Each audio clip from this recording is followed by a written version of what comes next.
Goalkeeper পেইসে beaten. পাওয়ার ছিল শটটায় এবং শেষে ডিফ্লেকশন ছিল, কিন্তু অন টার্গেট থাকার কারণে গোলটা হামজার কাছেই যাবে। হামজা চৌধুরীর গোলেই বাংলাদেশ গেল এগিয়ে এবং অ্যাশলি ওয়েস্টউড বোধহয় বেঞ্চে জায়গা দিতে চেয়েছিলেন হামজা চৌধুরীকে এবং সেই জবাবটা হামজা চৌধুরী দিয়ে দিলেন একেবারে শুরুতেই। তিনি বলছেন মাটিতে পা রাখতে হবে। অবিশ্বাস্য এক ফ্রি কিক থেকে ওই অ্যাঙ্গেল থেকে এগিয়ে গেল বাংলাদেশ।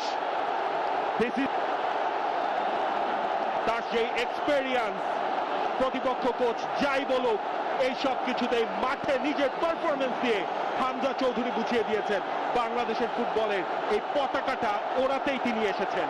হামজা বলছিলেন তিনি লিওনেল মেসি নন, কিন্তু এই ধরনের গোল করলে তিনি কেনই বা হবেন না। হামজা জানেন এখনো মাটিতে পা রাখতে হবে। হামজার চোখ ছিল বলে হামজা সেই কাজই করেছেন এবং